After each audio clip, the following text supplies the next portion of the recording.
So now we're ready to focus on the lower half of the infographic. And as you can see, it focuses on two specific areas, solar energy and wind energy. Now I'm going to toggle to the final PDF here for a moment because you can see that behind the solar energy and wind energy boxes, there is this nice little background. For the solar energy one, I have what looks like a solar panel. And then for the wind energy one, we have some waves. So in this movie, we're going to cover how we can add both of those. The solar energy one is one that we're going to create on our own from scratch. And the wind energy one is one we're actually going to take from some of the patterns that ship with Adobe Illustrator. Again, when you're using Illustrator, it's really important to realize that to be efficient, you don't always have to create your own artwork. It's very easy to take or repurpose either clip art or some sample art that comes with the program. So let's switch back to Illustrator and get started. Now the first thing I want to do is I want to create the solar energy background. That's basically taking a solar panel and putting it into the background. I have a pretty good idea about what a solar panel looks like, but just to be sure, I actually went online, I went to Google search, and I typed in solar panel and searched on images. It gave me some good reference material to know how it should look. Again, in this case here, I'm using it as a graphic in the background, so even a general idea is going to be good enough for me, but it's always helpful to do some research to know how something actually looks.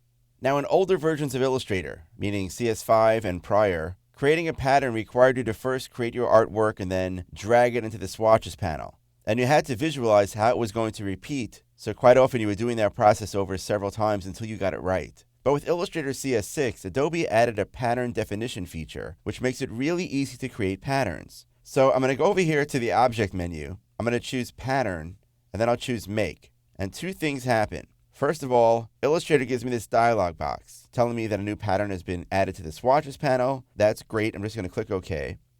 But you can see now that everything else in my document seems to have disappeared. This is because I'm now in some kind of an isolation mode. I'm defining a pattern, so everything else in my document seems to temporarily go away. Even if you take a look at my Layers panel, you can see that I'm now in isolation mode, dealing specifically with this pattern. Another panel also opened up on my screen called the Pattern Options panel. And this is going to allow me to specify certain options when working with my pattern. Now you can see that I have this blue box over here, this outline that appears in the middle of my screen. And that defines the repeat area of my pattern. I'm going to go to my Pattern Options panel. I'm going to make a few settings here. First of all, I'm going to change the name of this. Since these are the cells, I'm actually going to call this one Solar Cells. Next, I want to define the exact repeat area on my own. I'm going to actually use a value of 1 1/8 inches, so that's 1.125. I'll hit the Tab key and type in 1.125 and Tab again. Now I want to draw a rectangle, so I'm going to take my rectangle tool, I'm going to click over here, and I want to create an exact 1 inch by 1 inch square. So to type in 1 inch, 1 inch, and click OK. And a few things have happened here. First of all, Illustrator will automatically put my square right now in that little repeat area. That blue box does not actually print. It's just identifying what the repeat area is. But Illustrator has also created multiple copies so that I can preview how my pattern is going to look when it steps and repeats over and over again in the background. I'm actually going to change the fill color of this to be black, and the stroke should be set to none. And you can see that the copies that Illustrator is creating are dimmed back. They're currently set to be dimmed back 30%. I think the default value is 70% inside of Illustrator, but I like to use a lighter color so I can easily make a difference between what I am actually working on, what my artwork is, and the ones that Illustrator is just previewing for me. By the way, where it says copies here, it's currently set to 5 by 5. That's Illustrator showing me 5 by 5 as the background. Again, almost like 5 repeats of my pattern. I can change that by clicking over here on these options. If I do 1 by 1, all I'm really seeing is my artwork itself. So I'm actually going to use this setting for now because I want to focus purely on my artwork. I don't really care about the repeats yet, and I'll be using that preview a little bit later to make sure that what I'm creating does create the pattern that I intend. Let me zoom in a little bit closer on this artwork. I'm just going to press Command Spacebar or Control Spacebar and zoom in on this. And the first thing that I want to do is I want to kind of chisel off some of the corners here. I'm going to do that by creating another rectangle. I'm actually going to Option click on the center point right here of this rectangle. I'm going to create a rectangle that measures 1 1/4 inches square. And then I'm going to double click on the Rotate tool and rotate it 45 degrees and click OK. Next, I'll switch to my Selection tool and I'll marquee select both of these rectangles. I basically want to chop off the corners here and get rid of the parts that I don't want. And I would be using the Shape Builder tool in the normal circumstances, but the Shape Builder tool doesn't actually work when you're in pattern definition mode. So I'm going to have to resort to the regular Pathfinder command. I'm going to go over to the window menu. I'll scroll down to where it says Pathfinder, and I'll choose the divide option. That will kind of chop everything up into visual pieces. And now I could use my direct selection tool to go ahead and select these elements and delete them. So now, let's get the last one here. That leaves me with the shape that I'm looking for. There is one more thing that I want to do. I want to create two vertical lines that go through the middle. And again, by looking at solar panels in my reference material, I know that that's how they appear. So I'm going to take my line segment tool. I'm going to start here. Because I have smart guides turned on, it's easy to snap to this anchor point here. I'm going to click and drag down holding the Shift key until it snaps to the second anchor point. Now I'm going to change the stroke color here to white. I'm also going to change the stroke weight to 2 points. Now I want to nudge it over just a little bit from here. I know that my keyboard increment is set to 1 pixel, or 1 point, so I'm just going to tap the right arrow key on my keyboard a few times to move it over. I'm going to keep count of it. Remember, each time that I tap, it's 1 point. So 1, 2, 3, 4, 5, 6, 7, 8, 9, 10. That actually looks pretty good. So I'll take my selection tool here.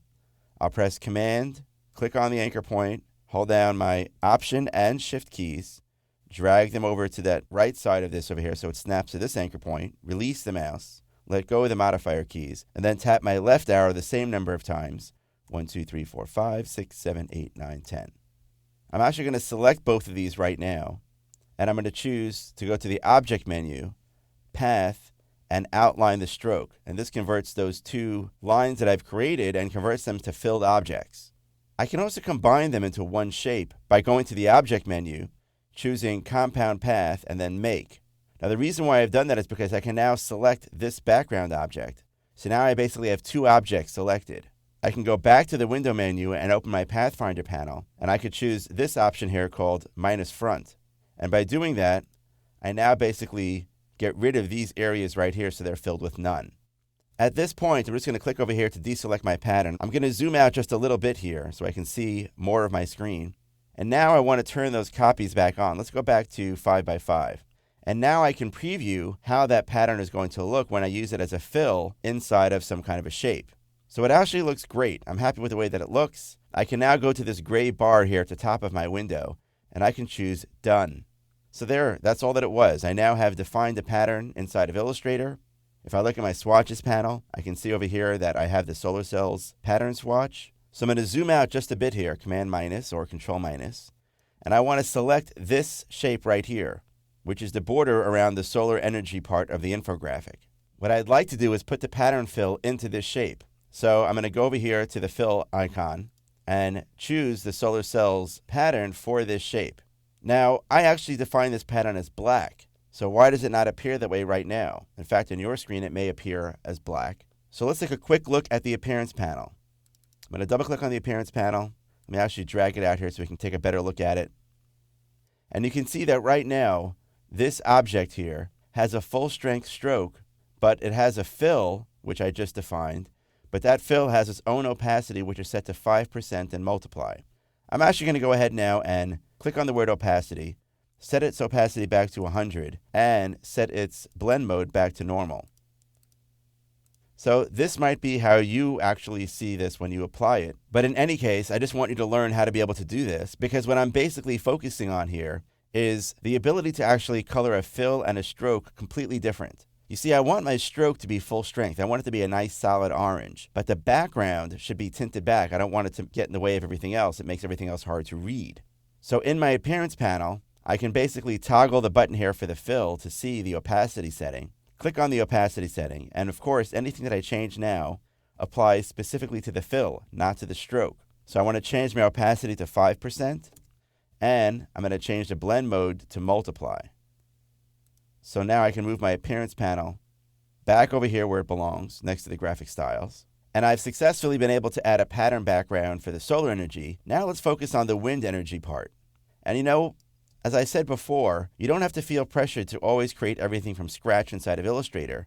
Being an efficient designer is all about trying to find ways to repurpose things or to customize them the way that you might need.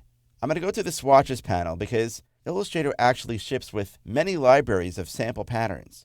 If I click on the library icon right here, I can see that there are different color swatches, but there are also patterns here, things for basic graphics or decorative, and I looked through a few of these, and there are actually some interesting patterns that might work well for wind energy inside of the decorative legacy library. Just to show you, by the way, there's also an entire library here called Vonster Patterns. These are actually created by Von Glitchka, who has a course here at lynda.com called Drawing Vector Graphics. If you haven't seen it, I highly recommend that you take a look at it. But in our case here, for our example, his patterns don't really fit that well. So I'm going to choose the Decorative Legacy library. Now, this is an external library, meaning that these swatches now are not part of my existing document. But if I click on any of these swatches, for example, there's one here called Waves Smooth Color. If I click on it, you can see that Illustrator now adds it to my swatches panel. So now I can close it. I don't need this anymore. I can select this object right here, and for its fill, I can now choose that Wave Smooth Color pattern.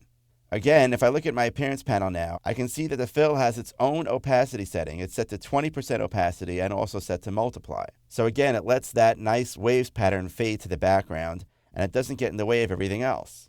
So at this point, we've been able to create 2 pattern backgrounds to add a little bit of extra flavor to this part of the infographic. We created a solar panel from scratch, and we used some of the sample patterns to help us be a little bit more efficient as well. So let's go ahead and go to the File menu and choose to save this document. I'm going to choose Save As. Let's name this one 07. Click on the Save button, and then in the dialog, click OK. And we're ready to start adding some charts that cover both solar and wind energy.